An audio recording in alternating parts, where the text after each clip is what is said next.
4 में डाउट था सर, 4 का। 4 पे डाउट है, अच्छा।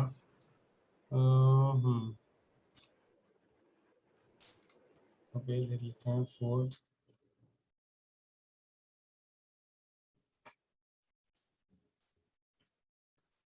क्या है देखो 4th में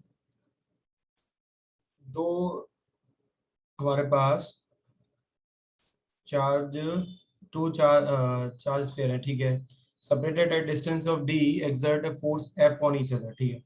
If they are immersed in a liquid of dielectric constant 2, then what is the force? इसमें क्या डाउट है बेटा, F/2 आ जाएगा, इसमें क्या दिक्कत है? हेलो गेविन, वो लिक्विड का कहाँ पे दिया हुआ है सर?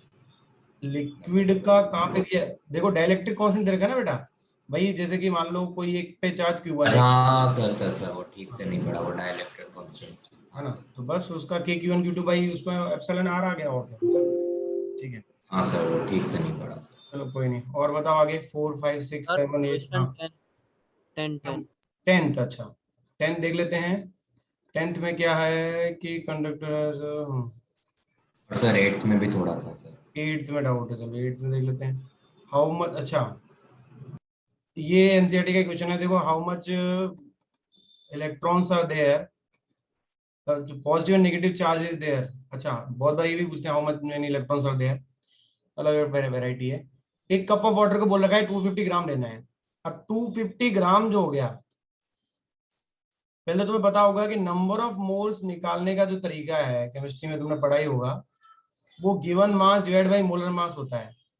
अब वाटर का जो मोलर मास है वो है 18, तो अगर मैं इसमें नंबर ऑफ मोल्स देखूं तो वो 250 डिवाइड बाई 18 होगी, क्योंकि वाटर क्या होता है H2O, तो O का 16 प्लस 2 इंटू 1, तो 2 इंटू 1 प्लस 16 दैट इज 18 आ गया इसका मोलर मास।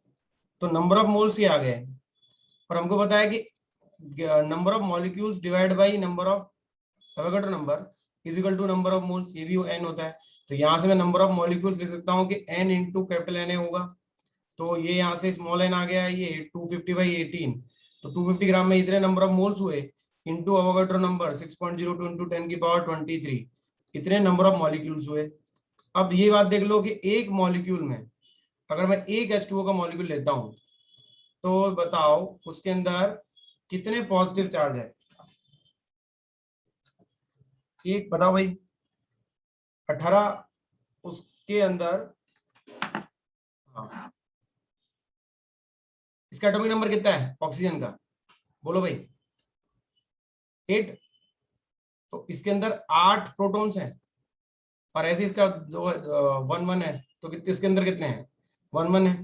तो हम क्या बोल सकते हैं, ये बात तुम समझते हो क्या कि इसके अंदर 8 तो 8 प्लस 2 10, तो बेसिकली 10 इलेक्ट्रॉन है और 10 ही प्रोटॉन्स हैं, तो 10 तो प्लस ई है और 10 ही माइनस ई है। बताओ भाई ये बात क्लियर है गेविन? हाँ सर।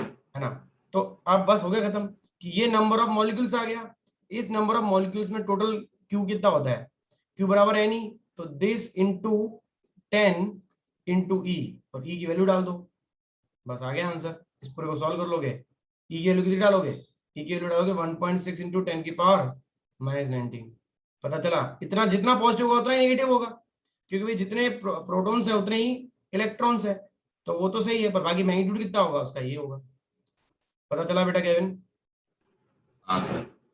ठीक है, तो पहले बेसिकली क्या किया अपन, नंबर ऑफ मोल्स निकाले, नंबर ऑफ मोल्स की हेल्प से नंबर ऑफ मॉलिक्यूल्स निकाले, फिर देखा एक मॉलिक्यूल में कितने प्रोटॉन्स या इलेक्ट्रॉन्स है, और वो उससे तो मल्टीप्लाई कर दिया, तो अपना आंसर आ गया। चलो ठीक है आगे बढ़ते हैं। हाँ तुम बोल रहे थे 10th प्रखर, प्रखर हाँ सर।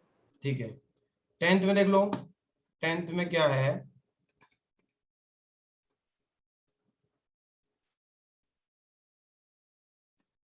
कि एक कंडक्टर है, इतना पॉजिटिव चार्ज है उस पे, तो कंडक्टर, ठीक है, क्यू बराबर क्या होता है एन ही होता है, चार्ज तुम्हें दे रखा है 14.4 इंटू 10 की पावर -19, नंबर ऑफ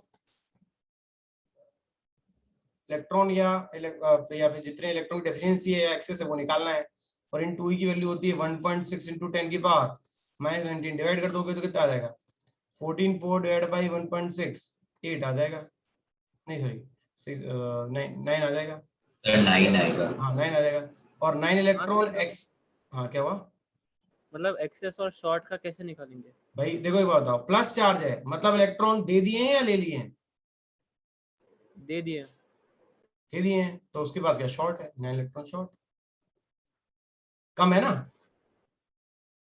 भाई, कम है ना, हाँ सर। ज्यादा हाँ होना हाँ कम हाँ, होना, समझ ठीक है गया। है ना।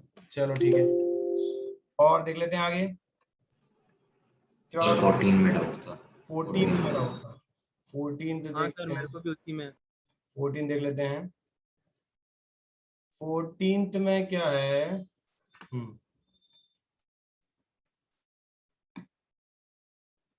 दो आइडेंटिकल कंडक्टर्स हैं अपने पास, कॉपर और ये एल्यूमिनियम के, are placed in identical electric, ठीक है। तो the magnitude of induced charge in aluminium will be, अच्छा ये थोड़ा सा वैसे एक्स्ट्रा हो गया क्वेश्चन, पर ठीक है बता देता हूँ, थोड़ा समझने की कोशिश करना। इतना तो बात समझो कि अगर कोई इलेक्ट्रिक फील्ड लगाते हैं तो इलेक्ट्रिक फील्ड जो फोर्स लगाता है किसी भी चार्ज पे F बराबर क्यू ही होता है, ये बात जानते हो हाँ या ना? हाँ सर। ठीक है, कि कोई भी क्यू चार्ज अगर इस ई इलेक्ट्रिक फील्ड के पास आ गया, मतलब इसके रीजन में आ गया, इसकी जगह में रास्ते में आ गया, तो उस पे जो नेट फोर्स होगा वो क्यू ही होगा। अब अगर तुम यहाँ पे कोई मेटल रख दोगे, मेटल कोई भी मेटल, तो उसमें होता क्या है पता है, जितना प्लस चार्ज है उसको धक्का लगा के प्लस इधर आ जाता है, जितना माइनस है वो धक्का लग के इधर आ जाता है। अब क्योंकि दोनों मेटल्स हैं तो दोनों के सर वो मेटल एज अ कंडक्टर नहीं काम करेगा? हाँ वही वही कंडक्टर, मैं वही कहना चाह रहा हूँ, मेटल कंडक्टर, क्योंकि दोनों के दोनों कंडक्टर है, कॉपर भी कंडक्टर है और एल्यूमिनियम भी कंडक्टर है। तो दोनों के अंदर देखो खास बात क्या होती है, ये आगे भी हम पढ़ेंगे, कि electric field inside conductor is zero, ये इंपॉर्टेंट प्रॉपर्टी है। इलेक्ट्रिक फील्ड जो है कंडक्टर के अंदर क्या होता है बेटा, जीरो होता है। अब ये क्यों होता है, क्योंकि अब मतलब ऐसे किस तरह से होता है, वो इस तरह से होता है कि सारा चार्ज देखो इस तरह से अरेंज हो गया, सरफेस पे आ गया, तो वो चार्ज इस तरह से आ जाएगा कि इस चार्ज की वजह से एक स्पेशल इलेक्ट्रिक फील्ड ऐसा बन जाएगा, और ये इलेक्ट्रिक फील्ड, ये मान लो ई इंड्यूस्ड वाला है और एक ई नॉट एक्सटर्नल वाला ले लेते हैं, अंदर जब ई नेट तुम देखोगे, ई नेट, तो ई नेट बेसिकली क्या होगा, ई नॉट एक्सटर्नल वाला और ई इंड्यूस्ड इंटरनल वाला, इन दोनों का सम होगा, और दोनों एक दूसरे सेपरेट कर रहे हैं, और वो क्या होगा, जीरो होगा, क्योंकि हमको पता है ये प्रॉपर्टी है कि कंडक्टर के अंदर फील्ड क्या होता है, जीरो होता है। तो अपने आप इसको ई नॉट और ई आई क्या हो जाएंगे, कैंसिल कर जाएंगे। अब ये सेम स्टोरी कॉपर के लिए भी ट्रू है और एल्यूमिनियम के लिए ट्रू है। तो जो इंड्यूस्ड चार्ज आया ऑफ कोर्स वो दोनों के दोनों में क्या होगा, सेम ही होगा ना भाई, तो सी आंसर आएगा, पता चला।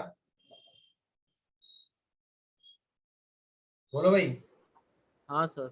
बाकी थोड़ा सा ये थोड़ा और अच्छे से बाद में समझ में आएगा कि जब क्यू चार्ज अगर होता है तो उसके से फील्ड कितना होता है, वो सारी चीजें अभी फॉर्मूले तो पता नहीं, करेंगे अभी हम, ठीक है। सर जीरो नहीं आएगा? Magnitude of induced sir charge, zero नहीं आएगा? नहीं नहीं जीरो तो नेट फील्ड आ रहा है बेटा, जीरो चार्ज तो आ रहा है ना, इंड्यूस चार्ज देखो यहाँ पे नहीं आएगा, ये क्यू माइनस क्यू आई आया, इधर प्लस क्यू आई आया, चार्ज तो आया ना बेटा। सर लेकिन अगर दोनों उसके अंदर है सर तो फिर सर जीरो नहीं आएगा सर दोनों का? अब सर कॉपर का भी जीरो होगा और एल्यूमिनियम का भी जीरो ही होगा ना सर? बेटा ये बताओ तुम जीरो जो बोल रहे हो वो किसको बोल रहे हो, इलेक्ट्रिक फील्ड बोल रहे हो या चार्ज को बोल रहे सर इंड्यूस्ड चार्ज यहाँ पे लिखा है ना, हो? द इंड्यूस चार्ज मैग्नीट्यूड को ऑफ तुम बोल रहे इंड्यूस्ड हो। चार्ज। ये बताओ बेटा, अगर इंड्यूस चार्ज पे नहीं आया इंड्यूस चार्ज, और ये इलेक्ट्रिक फील्ड ई नॉट रहा, और यहाँ पे कोई चार्ज नहीं आया, लेटर से कोई भी चार्ज इंड्यूस नहीं हुआ, तो फिर नेट फील्ड यहाँ पे जीरो कैसे होगा? उसको जीरो करने के लिए ही तो ये इस तरह से इंड्यूस हो जाता है और धक्का लगता है, बेसिकली प्लस चार्ज को इधर धक्का लगता है तो वो कोने पे आ जाता है, और माइनस वाले को ये, क्योंकि F बराबर क्यू ही होता है, तो जो इलेक्ट्रिक फील्ड की डायरेक्शन है वही फोर्स की डायरेक्शन होगी पॉजिटिव के लिए, तो पर नेगेटिव के लिए क्या हो जाएगा, नेगेटिव क्यू आ जाएगा, तो F बराबर माइनस क्यू ही, तो फोर्स की इलेक्ट्रिक फील्ड की डायरेक्शन उल्टी हो जाएगी। तो जो प्लस है वो इलेक्ट्रिक फील्ड अगर ऐसा है तो प्लस उधर ही धक्का लग रहा है, और माइनस पे उसको उल्टा धक्का लगेगा, तो माइनस पे इधर धक्का लगता है तो इधर आ जाते हैं, तो ये इंड्यूस ही तो हुआ। और ये इंड्यूस इस तरह से होता है कि ये जो इलेक्ट्रिक फील्ड प्रोड्यूस करता है प्लस टू माइनस, जो मैं EI बोल रहा हूँ, ये EI इस E0 को कैंसिल कर देता है, तो टोटल जीरो आ जाता है। तो टोटल जीरो बनाने के लिए, फील्ड जीरो बनाने के लिए अच्छा खासा यहाँ पे माइनस QI इंड्यूस चार्ज और प्लस QI इंड्यूस चार्ज आएगा ही, पता चला? हाँ सर। तो वो इंड्यूस चार्ज आए बिना तो इलेक्ट्रिक फील्ड जीरो हो ही नहीं सकता, तो इंड्यूस चार्ज तो होगा ही, और वो दोनों के अंदर इलेक्ट्रिक फील्ड नेट जीरो हो रहा है, तो दोनों के अंदर इतना का इतना ही इंड्यूस चार्ज आया होगा। अब मैं इतना नहीं बता पा रहा हूँ अभी तुमको, होता क्या बता देता हूँ चलो, कि एक ऐसे अगर कोई यहाँ पे प्लस सिग्मा अगर चार्ज डेंसिटी होती है तो उसकी ऐसे फील्ड की वैल्यू होती है सिग्मा बाई 2 एप्सिलॉन नॉट। ये पढ़ेंगे अभी हम आगे कैसे आएगा। और इतना तो तुम समझ सकते हो ना कि दोनों में जीरो होना है तो दोनों में EI आना है, तो दोनों में सेम EI आना है, तो दोनों में सेम QI माइनस QI आना है। तो वही बात कर रहे हैं कि magnitude of induced charge equal है या नहीं, इक्वल है बिल्कुल। अगर दोनों में जीरो नहीं हुआ होता, जैसे कि अगर मैं एक मेटल ले लेता और एक डाइलेक्ट्रिक ले लेता, तो डाइलेक्ट्रिक में भी थोड़ा होता पर इतना नहीं होता, क्योंकि डाइलेक्ट्रिक में जीरो नहीं होता नेट, तो डाइलेक्ट्रिक में नेट जीरो नहीं होता, तो डाइलेक्ट्रिक का इंड्यूस्ड इलेक्ट्रिक फील्ड और कंडक्टर का इंड्यूस्ड इलेक्ट्रिक फील्ड दोनों सेम नहीं होते, पर दोनों कंडक्टर है तो दोनों का यहाँ पे सेम तो होगा ही। पता चला बेटा? हाँ हाँ सर। सर। ठीक है, आगे बढ़ते हैं। अगला क्या था और बताओ आगे। सर 15 में से मेरे को डाउट था सर, मतलब उसमें कौन 15 सा ऑप्शन आएगा सर? 15 का देख लेते हैं रुको।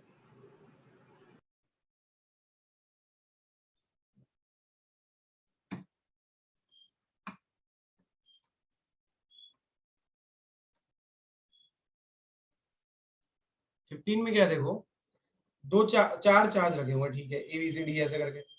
तो force on the charge kept at centre O। हाँ तो ठीक है, एक एक करके देख लेते हैं। देखो ये A डिस्टेंस होता है तो तुमको पता होगा, ये बताओ गैविन बताओ, ये डिस्टेंस कितना होगा बेटा अगर ये A है तो?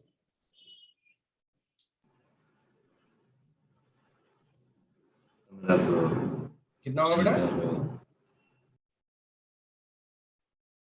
ये अगर A है तो ये डिस्टेंस कितना होगा? कितना है X? तुम बताओ प्रखर, प्रखर हाँ सर। कितना होगा बेटा, बताओ बेटा। स्क्वायर है यहाँ पे, और स्क्वायर के डायगोनल कितने पे काटते हैं, कितने एंगल पे काटते हैं? 10th में पढ़ा था, 9th में पढ़ा था? 90। 90 पे। 90। तो ये अगर A है और बाइसेक्ट भी करते हैं ऑफ कोर्स, तो ये और ये और ये और ये सारे के सारे इक्वल होंगे, तो ये x है तो ये भी x होगा। तो हम क्या बोल सकते हैं कि √2x इज इक्वल टू कितना, A बोल सकता हूँ ना मैं भाई, √2 हाँ सर। x बराबर A आ जाएगा। तो यहाँ से x कितना आ जाता है, A बाई √2 आ जाता है। अब इसको डाल दो इसके अंदर, अच्छा डाल के दो। अच्छा ये तो मैं बता रहा था, अब आगे सॉल्व करते हैं चलो। तो खैर अब आगे की बात क्या इंपॉर्टेंट है कि जो फोर्स लग रहा है वो फोर्स कैसे कैसे लग रहा है, इस प्लस वाले का इस एक्स डिस्टेंस लेते हैं, तो इसकी वजह से जो फोर्स आएगा यहाँ पे, उस फोर्स की वैल्यू होगी के क्यू बाई एक्स स्क्वायर। इस सी वाले की वजह से जो फोर्स लगेगा ऐसे रिपेल करेगा। और फील्ड दिख रहे हैं अपन, एक बार करो, फील्ड बता रहा हूँ मैं, not force, field field field क्या होता है, के क्यू बाई एक्स स्क्वायर। तो इस ए वाले की वजह से जो फील्ड आया वो, क्योंकि रिपेलिंग फोर्स उससे सर KQ स्क्वायर नहीं आएगा? हाँ मैं वही वो लास्ट में क्यू डाल दे, मल्टीप्लाई कर देंगे।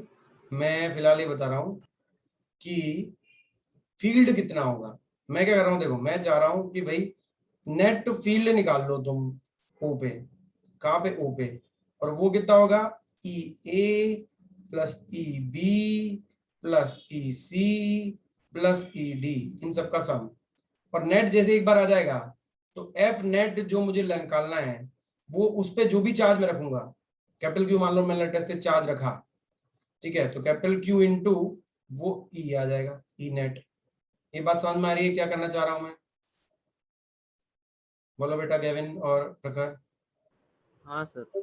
ठीक है, यस सर। E इसका जो A फील्ड है, प्लस से हमको पता है हमेशा अवे होता है, माइनस के टू आउट्स होता है फील्ड। फील्ड लाइंस भी हमने बताया था, डिस्कस किया था डिटेल में।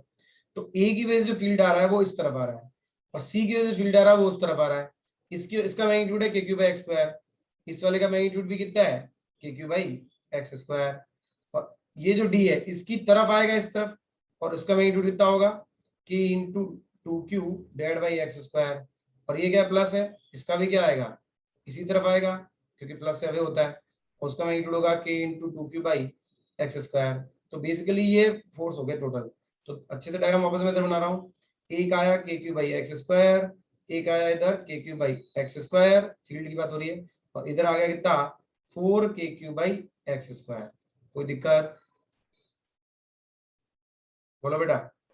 नहीं सर। ठीक है, ये दोनों कैंसिल हो गए, काट दिए एक दूसरे को। तो नोट नेट यही आया, तो नेट जब फील्ड ये आया तो नेट फोर्स भी इधर ही आएगा, तो क्या आंसर आएगा अलोंग द जीरो नहीं है, अलोंग द डायगोनल एसी नहीं है, अलोंग द डायगोनल बीडी, ये आ गया आंसर। पता चला केविन?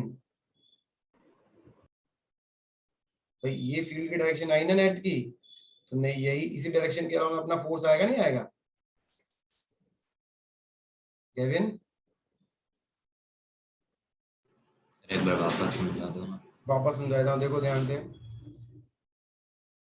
देखो मैं पूरा बताता हूँ, देखो वापस से देखो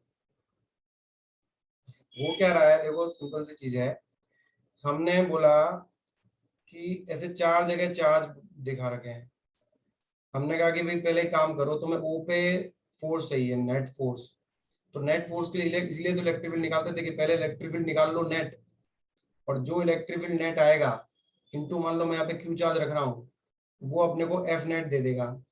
तो इसके लिए इस पर्पज के लिए जब मैंने बोला तो ये ए था, नहीं ये बी है, ये ए है, ये बी है और ये सी है। तो क्योंकि ये ए पे प्लस क्यू रखा है, बी पे माइनस टू क्यू रखा है, सी पे प्लस क्यू रखा है और बी पे प्लस टू क्यू रखा है, तो इस पॉइंट पे केविन ये बताओ ए का जो फील्ड है वो किधर आएगा, डायरेक्शन ये आएगी, यस और नो? Yes sir. ठीक है, ये आ गया। ईबी जो आएगा वो भी प्लस वाला है, वो इस तरफ आएगा ईबी। ईसी ये भी प्लस वाला तो दूर भगाएगा, ये इस तरफ आएगा ईसी। और जो लास्ट ईडी आएगा क्योंकि डी नेगेटिव वाला है वो अप्रोच करेगा, वो ईडी ऐसा आएगा। यहाँ तक तो कोई दिक्कत नहीं है? सर ईडी का समझ नहीं आया। ईडी का पता नहीं चला? देखो याद करो, मैंने बताया था बेटा कि प्लस क्यू से हमेशा इलेक्ट्रिक फील्ड अवे होता है और माइनस क्यू से इलेक्ट्रिक फील्ड हमेशा टुवर्ड्स होता है। क्यों होता है ऐसा? क्योंकि टेस्ट चार्ज जिससे नापते हैं पर इलेक्ट्रिक फील्ड वो पॉजिटिव होता है। हाँ हाँ सर, हाँ सर याद आ गया, याद आ गया। पॉजिटिव पॉजिटिव रिपेल करते हैं, नेगेटिव पॉजिटिव अट्रैक्ट करते हैं, तो क्योंकि ये नेगेटिव है तो ये अट्रैक्ट करेगा, बाकी सब धक्का मार रहे थे और ये खींच रहा है। तो बस अब जैसे ये चीज आ गई, अब वैल्यू लिख दो, तो यहाँ पे ई ए की वैल्यू लिखी तो के क्यू बाई एक्स स्क्वायर, हाँ ए की, और ई सी की लिखी तो वो भी आया के क्यू बाई एक्स स्क्वायर, और इन दोनों की जो वैल्यू लिखी तो वही के into two Q by x square, और इसकी भी वही के into two Q by x square. Solve करा सबको, तो फाइनली इधर से ये दोनों काट दिए एक दूसरे को, और टोटल ये नेट फोर्स आ नेट फील्ड आ गया सॉरी 4 बाई एक्स स्क्वायर। अब ये नेट फील्ड आया है तो फोर्स जो होगा वो क्यू इंटू ई नेट होगा, तो उसकी जो वैल्यू आएगी वो कितनी आएगी, मान लो कैपिटल क्यू रख रहा हूँ मैं, तो 4 capital Q small Q divide by x square, और डायरेक्शन क्या आएगी बी डी। पता चला केविन? हाँ सर। प्रखर तुम्हें पता चल गया बेटा? हाँ सर। चलो ठीक है, आगे बढ़ जाते हैं। लिखना है लिख लेना इसको। सर एक सेकंड सर। हाँ लिख लो। तो प्रखर तुमने जो सब्जेक्टिव वाले क्वेश्चन थे वो भी कर लिए थे बेटा? हाँ सर, मेरे को उनमें 2 में डाउट है, अच्छा ठीक है। 31 और 33। हम्म,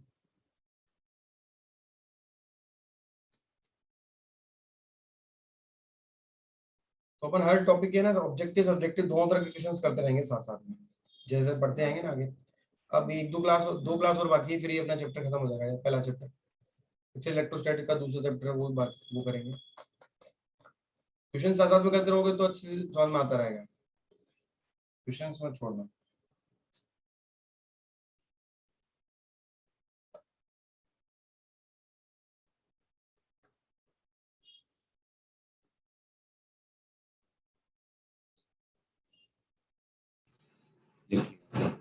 हो गया, ठीक है। तो बताओ प्रकार, और किसमें डाउट था? सर 31 और 33। 31 और 33, ठीक है। तुमने तो बेटा आगे नहीं किया था, क्यों केविन, तुमने नहीं किया ना आगे?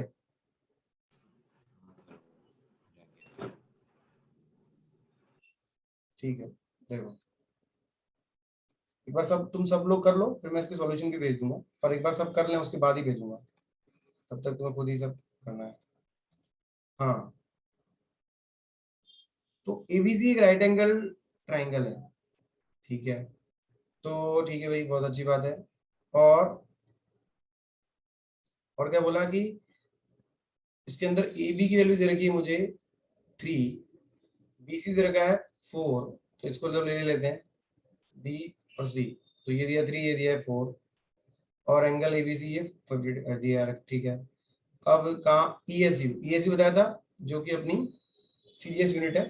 तो 3 चार्जेस हैं, एक रखा अपन ने यहाँ पे +15, कहाँ पे, ए वाले पॉइंट पे। एक बी पे रखा अपन ने कितना, +12। एक सी पे रखा हमने -20, ठीक है भाई, बहुत बढ़िया बात है। तो बी पे नेट फोर्स पूछ रहे हैं। बताओ भाई, क्वेश्चन में कोई दिक्कत है क्या? समझ में आया क्वेश्चन? केविन तुमको और प्रखर तुमको भी? हाँ सर। हाँ सर, समझ। सही है। अब पहली चीज, ये इसको रिपेल करेगा और ये इसको अट्रैक्ट करेगा। तो मैं बी पे नेट फोर्स चाहिए मुझे, तो वही बात कि भैया बी पे नेट फोर्स चाहिए, तो अकॉर्डिंग टू, अब लैंग्वेज कैसे लिखेंगे सब्जेक्ट में? पहले तो बोलोगे the situation can will be as shown in figure. Now as we know from the law of superposition, the principle of superposition, we can write the net force on the F will be as follows. फिर ये लिखोगे force on B will be equal to force on B due to A plus force on B due to C, ठीक है। फिर value भी डाल सकते हो सीधा। तो याद करो, बताया था, बहुत काम आएगा, और बताया था कि 1/4πε0 की वैल्यू 9 to 9 की पावर 10 की पावर 9 होती है SI यूनिट में। बट इसी कांस्टेंट की वैल्यू सीजीएस यूनिट में कितनी होती है बेटा? बताओ प्रखर, बताया था हाँ सर। कितनी होती है? तुम बताओ केविन, क्या बताया था, कितनी होती है? बोला था मैंने, नोट्स में भी लिखा होगा तुमने, मैंने लिखवाया भी था। कितनी होती है सीजीएस यूनिट में इसकी वैल्यू? केविन, तुमको भी नहीं पता? सर 1। 1 होती है, इसलिए तुमसे हुआ नहीं क्वेश्चन, क्योंकि जब ये भी सेंटीमीटर में दिया है, ये भी सीजीएस यूनिट में दिया है, तो सब कुछ सीजीएस में दिया है, तो हम क्यों डिफिकल्ट करें? और आंसर भी सीजीएस में पूछा है, तो कोई दिक्कत ही नहीं है, सब कुछ सीजीएस में है, तो सीजीएस में चलो, ठीक है। हाँ सर, वो मैंने वो नहीं किया था। हाँ, तो बस अब खत्म। अब एफ बी ए का मैग्नीट्यूड तुम लिखोगे तो के की वैल्यू लोगे 1, Q1 Q2 कितना आ जाएगा? वो आ जाएगा 15 × 12, और डिस्टेंस कितना, 3 का स्क्वायर। ऐसी एफ बी सी का मैग्नीट्यूड लिखोगे तो आ जाएगा, ये तो के आ गया, कांस्टेंट 1 आ गया, इधर आ गया 12 × 20, और डिवाइड बाई कितने का स्क्वायर, 4 का स्क्वायर। अब दोनों को जोड़ देते हैं, तो अच्छा, दोनों ऐसे जोड़ नहीं सकते, सॉरी, रूट करना पड़ेगा ना, दोनों एंगल 90 है, तो मैग्नीट्यूड की बात हो रही है। तो फाइनल आंसर जो अपना आने वाला है, ठीक है, तो फाइनल आंसर तुम्हें दिख रहा होगा कि एफ बी की वैल्यू √FBA का होल स्क्वायर प्लस FBC का होल स्क्वायर, ये आएगा। वैल्यू डाल देते हैं, तो इसमें से वैल्यू डालोगे तो 15 × 12/3 स्क्वायर प्लस 12 × 20/4 स्क्वायर, और इस कंप्लीट का स्क्वायर, ऐसा ही होगा, ठीक है। बोलो भाई, हाँ। है ना? हाँ सर। अब देखो इसमें से क्या क्या कॉमन आ रहा है, जो कॉमन आ रहा है वो ले लेते हैं। एक तो 12 कॉमन है, तो 12 का स्क्वायर कॉमन लोगे तो बाहर 12 एक तो आ ही जाएगा। और उसके अलावा मुझे दिख रहा है कि यहाँ भी 5 है, यहाँ भी 5 है, यहाँ 3 है, और यहाँ 4 है, ठीक है, तो 5 कॉमन ले लोगे तो उसका भी सिंपल इधर 5 आ जाएगा। तो जब ऐसा कर दोगे तो इधर जो रूट होगा वो कितना हो जाएगा, 3/3 क्योंकि 5 तो बाहर ले लिया तो 3 बचा, और उसका भी होल स्क्वायर, तो ये बेसिकली 1/3 का होल स्क्वायर रह जाएगा। ठीक है, और इधर बचेगा कितना, जब मैंने 5 बाहर ले लिया तो 4 बचा, तो वही 4/4 स्क्वायर कितना हो गया, 1/4, 1/4 का होल स्क्वायर, ऐसा बच गया, बन गया। तो बताओ क्या हो जाएगा आंसर, हो गया, अब हो जाएगा सॉल्व, ठीक है पूरा, हाँ सर। ठीक है कर लेना। चलो और बताओ, लिख लो, इसको लिखना है तो फिर आगे बढ़ते हैं।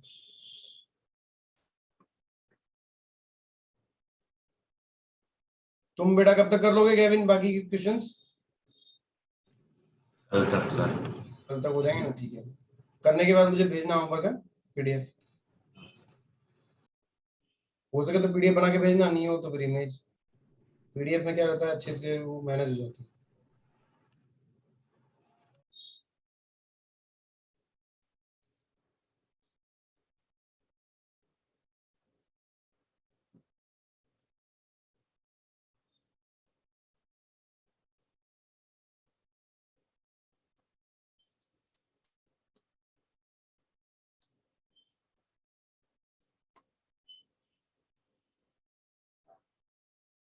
लिख लिया प्रखर? हाँ सर। ओके ठीक है, आगे बढ़ते हैं। अगला अपना है, हाँ और क्या, कौन सा डाउट था? सर लास्ट 33 वाला। 33 वाला, 33 वाला एनसीईआरटी का एग्जांपल है। देखो इसमें क्या होगा, इसमें भी नेट लेना है और सारी चीजें हैं, देखो करते हैं। 2 पॉइंट चार्ज है Q1 Q2, मैग्नीट्यूड दे रखा है, ठीक है, और कितने डिस्टेंस पे है। इलेक्ट्रिक फील्ड निकालना है अपने को ए पे, बी पे और सी पे। ठीक है करते हैं। देखो पहले नोटिस करो, वैल्यू हम बाद में डाल देंगे कि ये प्लस क्यू है बेसिकली और ये माइनस क्यू है, तो और 0.1 की दूरी पे ऐसे ही रखे हुए हैं, इधर प्लस क्यू है बेसिकली, इधर माइनस क्यू है। तो सबसे पहले ए पे निकालते हैं। ए पे जब फील्ड निकालोगे, गैवन बताएगा, गैवन ये बताओ बेटा कि एक प्लस क्यू इधर रखा है, एक माइनस क्यू इधर रखा है, और बीच में इस पॉइंट पे ए पे निकालना है फील्ड, तो प्लस क्यू वाले की वजह से ए पे डायरेक्शन क्या आएगी, लेफ्ट में आएगी या राइट में आएगी? राइट में सर, मतलब वो फोर्स अप्लाई करेगा ना सर। हाँ, और माइनस क्यू वाले की वजह से क्या आएगी direction given? Sir opposite sir. Opposite मतलब लेफ्ट में या राइट में, बताओ? Sir left. राइट में ही आएगी ना केविन, क्या कर रहे हो, इधर माइनस क्यू है, इधर ये पॉइंट है, माइनस के टुवर्ड्स होता है फील्ड, पता चला? हाँ सर। फिर वही गलती, चलो ठीक है, तो दोनों की वजह से वही है, और दोनों का जो मैग्नीट्यूड है वो सेम ही आने वाला है, क्योंकि दोनों से जो डिस्टेंस है चार्ज की वो 0.05 और इधर भी 0.05 है। तो जो मैं ई ए है उसको नेट मैग्नीट्यूड वाइज लिखूं तो कितना लिख दूं, 2 KQ/r² लिख देता हूँ, क्योंकि Q और R तो सेम ही है, तो 2 और K की वैल्यू कितनी आ जाएगी, 1/4πε0 इंटू Q, Q की वैल्यू 10⁻⁻8 अपॉन R², तो 0.05 का स्क्वायर। बताओ, पता चला प्रकार, केविन भी क्लियर हुआ बेटा, हाँ सर। है ना? ए पे ही आ गया। अच्छा अब बी पे देख लेते हैं जरा, तो बी पे देखने गया तो बी पॉइंट इधर है और ए प्लस क्यू इधर है और माइनस क्यू इधर है। गैविन बताएगा आपस में, बताओ गैविन कि इस बार बी पे जो फील्ड आएगा प्लस क्यू वाले की वजह से, वो लेफ्ट में आएगा या राइट में आएगा? सर राइट में ही है। लेकिन क्या कर रहे हो तुम, सर राइट में आएगा ना सर। लेफ्ट में आएगा ना बेटा, प्लस क्यू वाला है, धक्का मारेगा,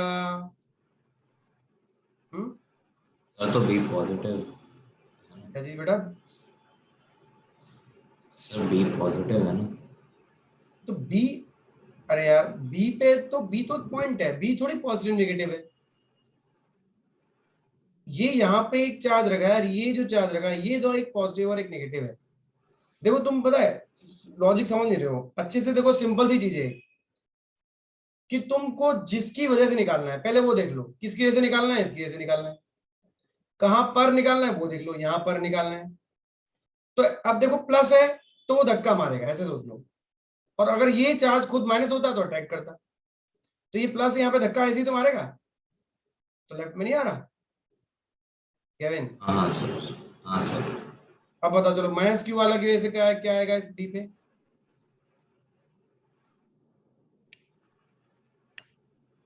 सर लेफ्ट पे, लेफ्ट जाएगा सर। माइनस क्यू वाले की वजह से लेफ्ट में आएगा बेटा। माइनस वाला अट्रैक्ट करेगा तो ये नहीं होगा। सर राइट आएगा ना। केविन पता चला? सर हाँ माइनस ऐसे समझो ना, ये माइनस है तो ये खींचेगा इसको, प्लस है वो धक्का मारेगा। हर केस में देख लो तुम, प्लस है धक्का मारेगा, माइनस है खींचेगा। वो पॉइंट देखा करो और किस केस निकाल लो वो देख लिया करो। सिंपल याद रखो, प्लस धक्का मारता है, माइनस खींचता है। क्योंकि प्लस की तरफ होता है, सॉरी प्लस से अवे होता है और माइनस के टुवर्ड्स होता है। फील्ड लाइंस में भी बताया था ये बात। ठीक है केविन, हो जाएगा अब सही, कोई दिक्कत नहीं है। सर हो जाएगा। तो ये आया ई प्लस क्यू और ये आया ई माइनस क्यू। और इस बार क्या है, दोनों का मैग्नीट्यूड अलग अलग है क्योंकि दोनों का डिस्टेंस अलग अलग है। इससे दूरी देखोगे सॉरी, इससे दूरी देखोगे तो वो 0.05 है। बट माइनस वाले से दूरी देखोगे अगर तो वो दूरी कितनी आ रही है, वो आ रही है 0.05 प्लस दिस, तो कितनी हो गई वो, ये तो होगी 0.1 और 0.05 मतलब 0.15 दूरी हो गई। ठीक है ऐसा हो गया। तो बस अब वैल्यू डाल देते हैं और इस बार तुम्हें दिख रहा है कि सब्ट्रैक्ट होगा क्योंकि दोनों अपोजिट में। इस बार तो मैंने सीधा ऐड कर दिया था क्योंकि दोनों सेम मैग्नीट्यूड के थे और सेम डायरेक्शन में थे। पर इस बार सब्ट्रैक्ट होगा, तो सब्ट्रैक्ट होगा तो इस बार क्या, ई प्लस क्यू की वैल्यू लिख देख लेते हैं। ई प्लस क्यू की वैल्यू आ जाएगी के इंटू Q1 Q2, नहीं sorry Q by R square. तो डिस्टेंस कितना 0.05 और Q कितना 10 की पावर -8, इतना आ गया। और ई क्यू माइनस क्यू जो आएगा, ई माइनस क्यू कितना होगा प्रखर बताओ? ई माइनस क्यू का मैग्नीट्यूड कितना होगा प्रखर?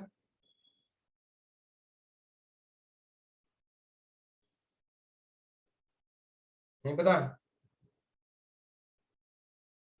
प्रखर? भाई के क्यू बाई आर स्क्वायर है ना, बताओ बता दो, अप्लाई कर दो सिंपल। सर अच्छा मैंने अनम्यूट नहीं किया था, सॉरी सॉरी। हाँ हाँ K into 10 to the power -8 by 0.15 का होल स्क्वायर। 15 का होल स्क्वायर। हाँ 1/5 सही है। अब बस, अब बताओ इनमें से बड़ा कौन है? गेविन बताया, गेविन कौन इन दोनों से बड़ा कौन है? प्लस ये वाला प्लस वाला बड़ा है या ई प्लस क्यू या ई माइनस क्यू, कौन बड़ा है? गेविन कौन बड़ा है इन दोनों में से? सर ई प्लस क्यू। ई प्लस क्यू बड़ा है। क्यों? क्योंकि नीचे वाली चीज क्या है, छोटी है और दिख भी रहा है क्योंकि उसके पास में है तो उसका इफेक्ट ज्यादा रहेगा, वो बड़ा है। तो बस जो ई नेट आ जाएगा, जो ई बी मुझे निकालना है, वो ई प्लस क्यू माइनस ही आ जाएगा क्योंकि एक बड़ा है एक छोटा है और दोनों एंटी पैरेलल है। तो सब्ट्रैक्ट जोड़ेंगे वेक्टोरियली तो बेसिकली मैग्नीट्यूड वाइज घटाना पड़ेगा। तो ये सॉल्व हो जाएगा यहाँ से, बोलो प्रखर? हाँ सर। है ना? तो ए का हो गया, बी का हो गया। अब सी का देख लेते हैं। सी पे देखो, जब तुम सी पॉइंट को देखोगे तो इस बार तो लेफ्ट राइट नहीं, इस बार तो डायरेक्ट है कि देखो एक प्लस क्यू है एक माइनस क्यू है और ये पॉइंट इधर दिया हुआ है। ठीक है, तो प्लस क्यू क्या करता है, धक्का मारता है। गेविन नोटिस करना, समझना इस बात को। प्लस क्यू धक्का मारता है तो प्लस क्यू से धक्का मार के ई प्लस क्यू इधर आएगा। माइनस क्यू अट्रैक्ट करता है तो माइनस क्यू ने अट्रैक्ट किया, ये वो आएगा ई माइनस क्यू।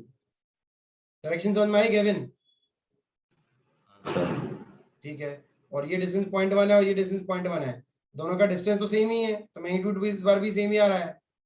अच्छा, इसको अगर मैं थीटा ले लेता हूँ, तो ये थीटा अगर है तो, और मुझे दिख रहा है कि दोनों का मैग्नीट्यूड सेम है, तो ये कुछ ऐसा नहीं हो गया कि एक ई है और एक ये भी ई है, तो अगर, और इधर ये थीटा दिया है, मैग्नीट्यूड सेम क्यों हो गया? क्योंकि डिस्टेंस सेम है और चार्ज सेम है। ठीक है, ये देखो इसका डिस्टेंस भी 0.1, इसका डिस्टेंस भी 0.1, तो ये अगर थीटा है तो मैं ई ले लिया, तो इसका एक ई कॉस थीटा और दूसरे वाले का भी ई कॉस थीटा इस तरफ आया, और ई साइन थीटा और ई साइन थीटा, ये दोनों ने एक दूसरे को कैंसिल कर दिया। क्लियर हुआ बेटा? बोलो भाई, ये कैंसिल कर देंगे, काट देंगे एक दूसरे को, तो ये क्या आ जाएगा 2e cos थीटा। तो अपना EC का आंसर क्या है? 2e cos theta. वैल्यू डाल दो 2e, e मतलब इन दोनों का कोई वो मैग्नीट्यूड एक, कोई भी एक लिख लो, एक ही चीज है, सेम ही है। तो 2 इंटू के इंटू क्यू कितना? 10 की पावर -8 डिवाइड बाय डिस्टेंस कितना? 0.1 का स्क्वायर इंटू कॉस थीटा। ठीक है, अब मुझे देखो कॉस थीटा मैंने ये लिया है, तो कॉस थीटा मुझे यहाँ से दिख रहा है, ये कितना है? 0.1 है, और ये थीटा है, ये 0.05 है, तो कॉस थीटा कितना हो गया? Cos theta is 0.05 divide by 0.1, कितना आ रहा है? हाफ आ रहा है, तो ये हाफ आ रहा है, मतलब थीटा कितना हो गया? 60 डिग्री। यहाँ पे कॉस 60 लेना है तो हाफ डाल दो, तो ये अपना आंसर हो गया। पता चला बेटा दोनों को, गैविन एंड प्रकार? हाँ सर। ठीक है, क्या बेटा? सर बस ताकि ये फील्ड ए में ये 2 कहाँ से आया? 2 ऐसे है बेटा कि इसका और दूसरे वाले का दोनों का सेम डायरेक्शन में आ रहा है, मैग्नीट्यूड भी सेम है, तो ऐड होगा ना बेटा। एक का हाँ ई हाँ ठीक लिया, है। एक का ई लिया तो वो टोटल 2 ही हो गया एक तरह से, और एक ही की हाँ वैल्यू ठीक लिख है। दी है। ठीक है, लिख लो जो लिखना है, फिर आगे बढ़ते हैं। हाँ सर, 1 मिनट। लिख लो।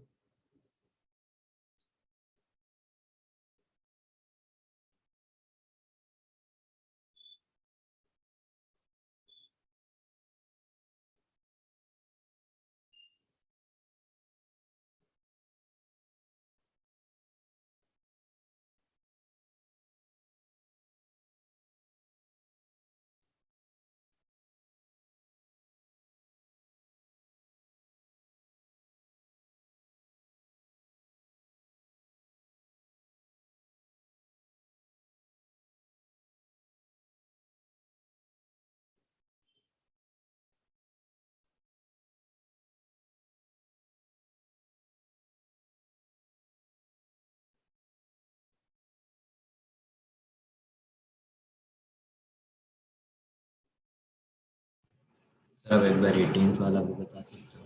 18th? ठीक है, 18th कर लेंगे, रुक जाओ। मीटिंग अभी एक एंड हो रही है, वापस से स्टार्ट करता हूँ, ठीक है।